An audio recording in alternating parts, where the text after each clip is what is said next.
The following video is meant for adult audiences. It is not meant for children. It is meant for adult fans of toys, as well as vintage memorabilia. Hey y'all! I just got back home from a flea market visit today, and I came back with a bag full of dolls. So I wanted to share all of my finds with you all and kind of talk about what flea markets in Europe and especially here in Germany are like. So you can get kind of a glimpse into the world of secondhand and thrifted dolls here in a different territory compared to how it is over in the States. Before we dive right in, subscribe to my channel if you haven't done so already. I'll be uploading a video related to fashion dolls, past, present and future, every week. So yeah, usually I'm not that lucky when it comes to finding great deals on flea markets, or so I thought, because I think generally a lot of collectors seem to have kind of a warped idea of how it is to go to a market to be thrifting around for dolls, because they only see the big influencers and all the great deals they make in the areas and places they go to, but they don't understand that those people actually spend lots and lots of time and effort into going to tons of different markets and places to be finding the good deals they are finding.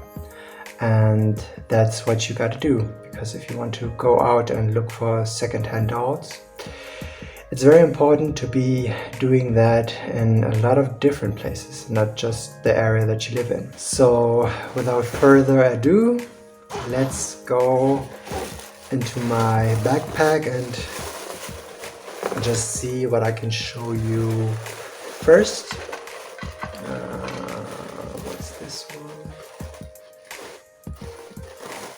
So this one is... she must be some kind of a movie Barbie, I think. I love the Grecian goddess vibe that she's got going on. And please feel free to ID all of the dolls that I'm going to show you down in the comments below, because I personally had never seen any of them before. So all of these are very new to me. And yeah, I was really surprised to be finding her in such a good shape. She even still has her factory hairstyle, including the elastics intact. She comes with a very beautiful shoes. And I love this pink Aphrodite vibe that she has going on. She's from that mid-2000s era where Barbie was having the face mold that made her look a bit younger.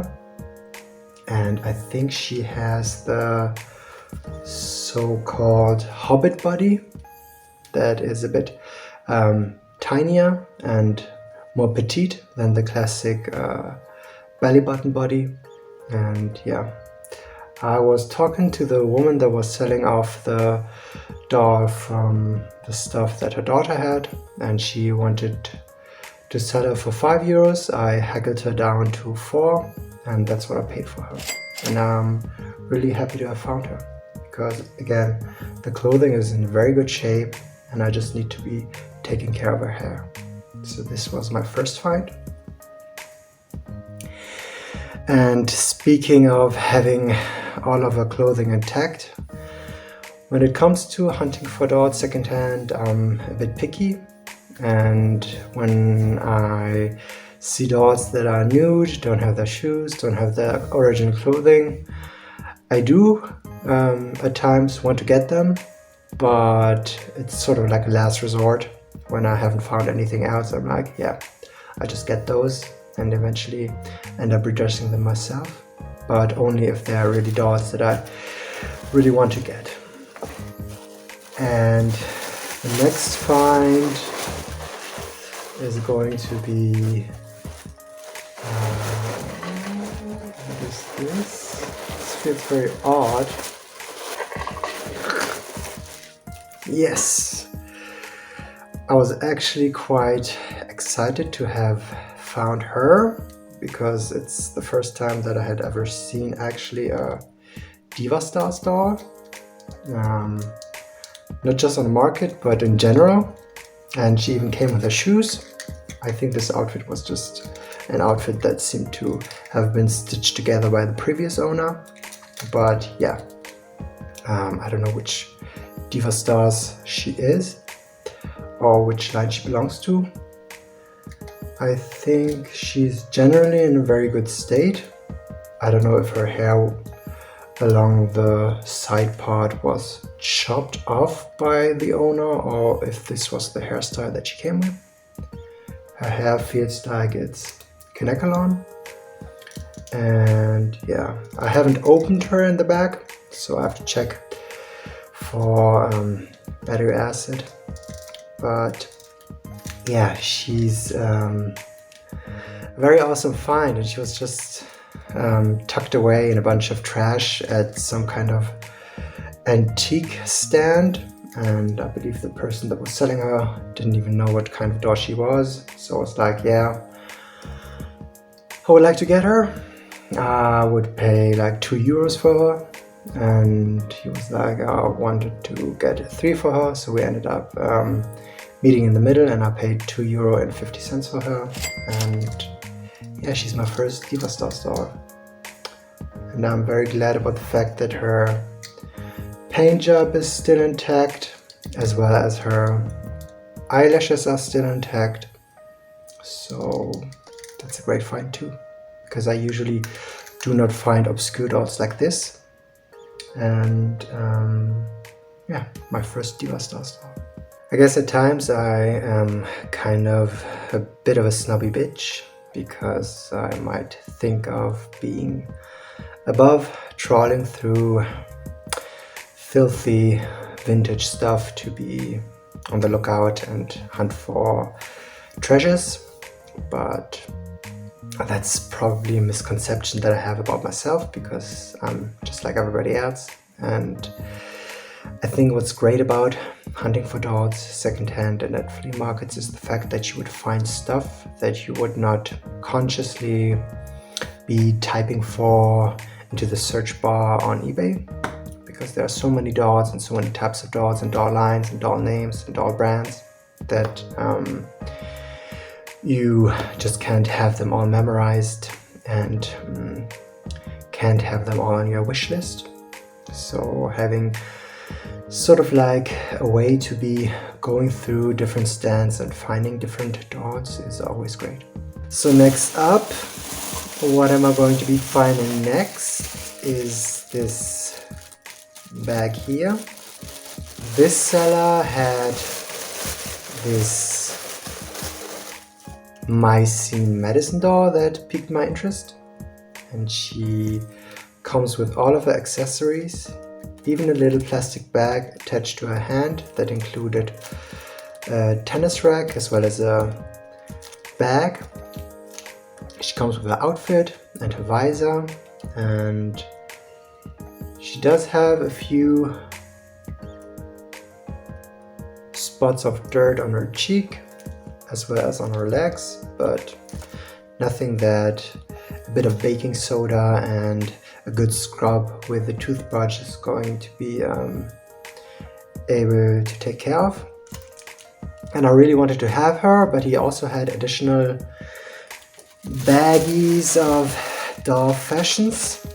So I just picked out a few, and I picked out this doll, and I said to him, because this was like at the tail end of my visit to the flea market, and I just had, I think, €18 in my purse, and I told him, how about we get to a point where I'm getting all of this for €15, and he was like, sure thing. So I paid €15 for this doll. It came with all of the accessories as well as these doll fashions.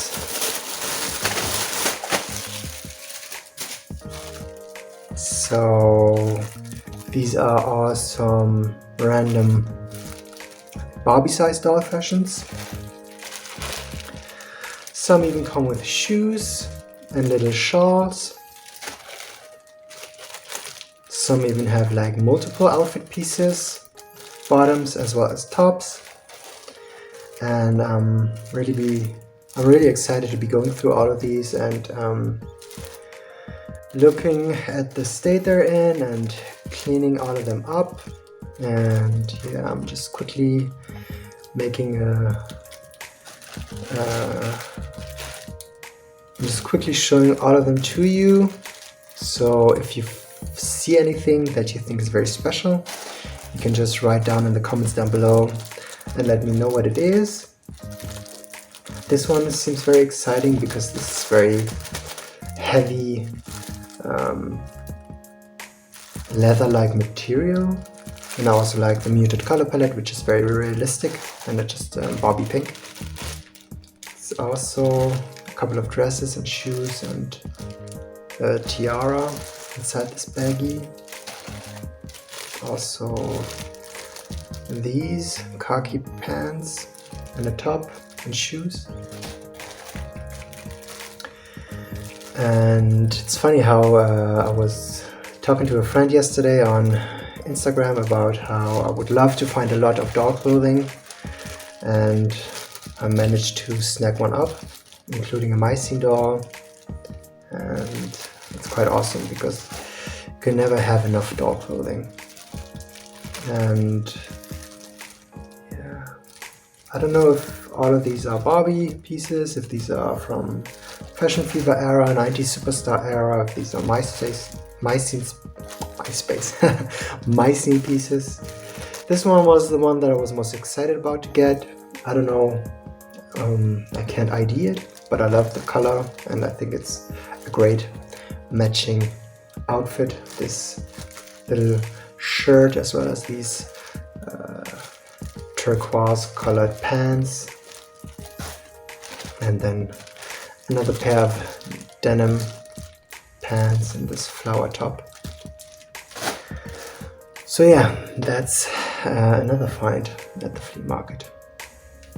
And now for the most awesome thing that I found, because I found a stand and there were two teenage girls who were selling off their Monster High collection. And I was really excited to find it because it's very rare these days that you would find Monster High dolls, because most of the times scalpers would just snag them up and resell them online. But they had tons of Monster High dolls, including all of their outfit and accessory items and shoes.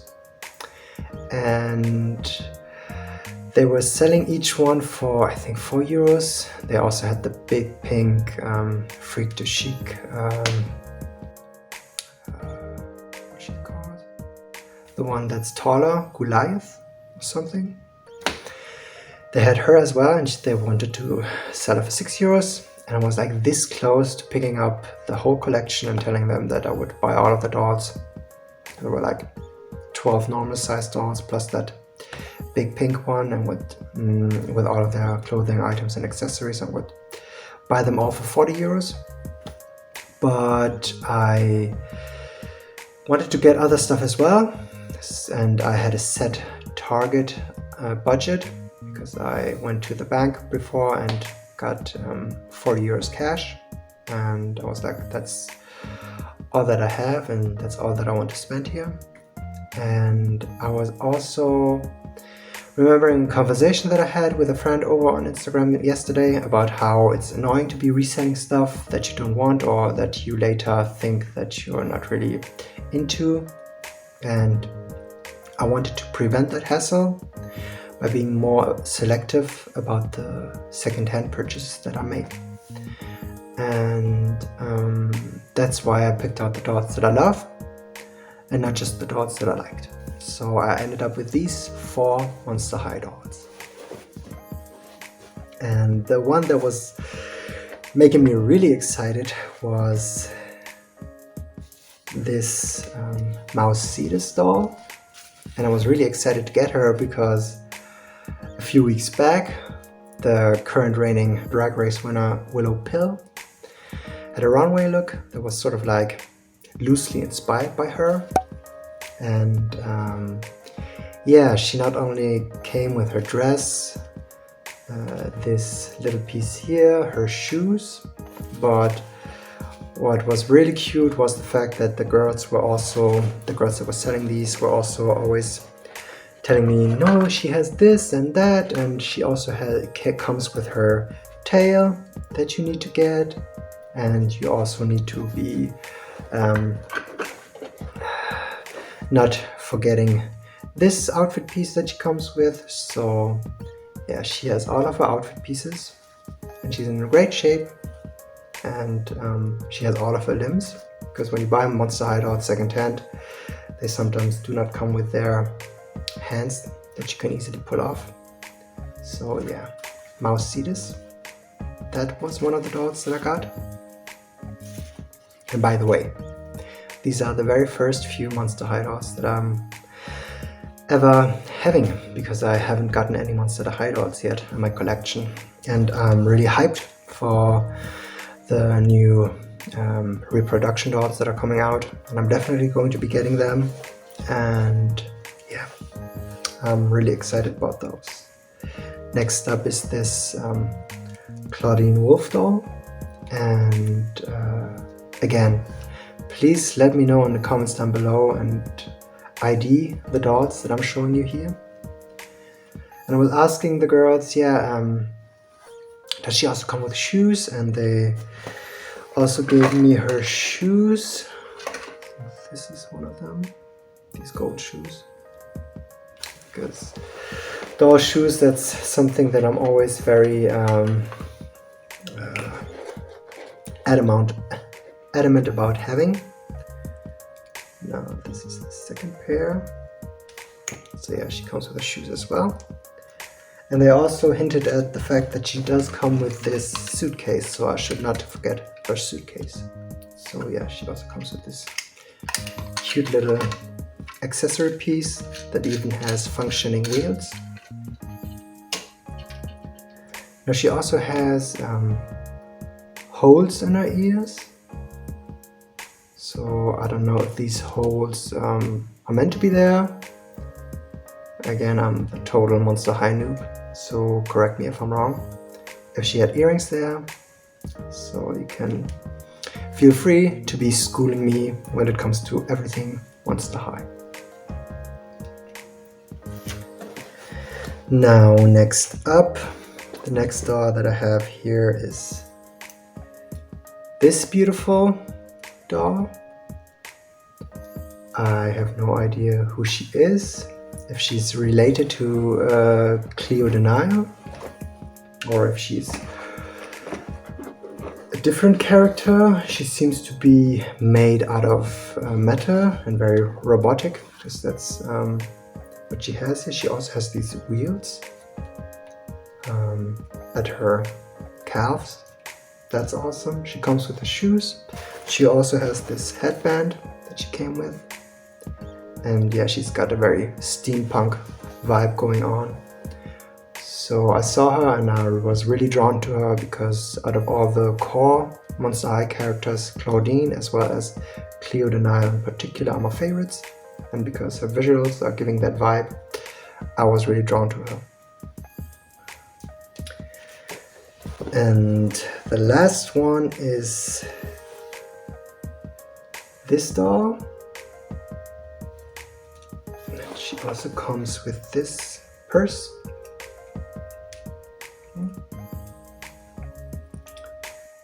So, whoops.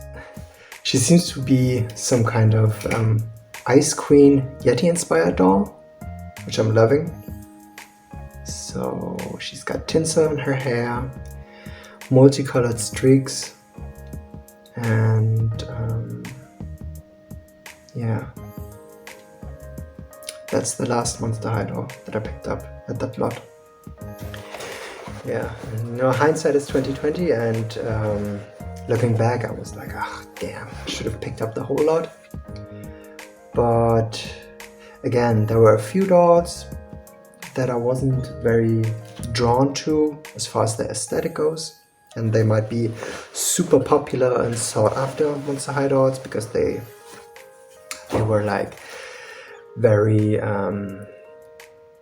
They had splashes of neon green and pink colors and thick eyeliner going on and very pale skin, but that's not the look that I was really looking for. So I ended up just deciding to pick up these 4 dolls, and I paid a total of 15 euros for this Monster High lot. So yeah, that was my little visit to a flea market here in Germany. I hope you enjoyed watching this video and me rambling about how flea markets here in Germany are like, because they're very different to the types of markets that you would go to different countries. And yeah, that was it. If you enjoyed this video, please leave a like. Leave a dislike if you did not enjoy watching this video. Comment down below and let me know what was your favorite find out of the lot that I've found here. And subscribe to my channel if you haven't done so already. And I'll be seeing you in my next video.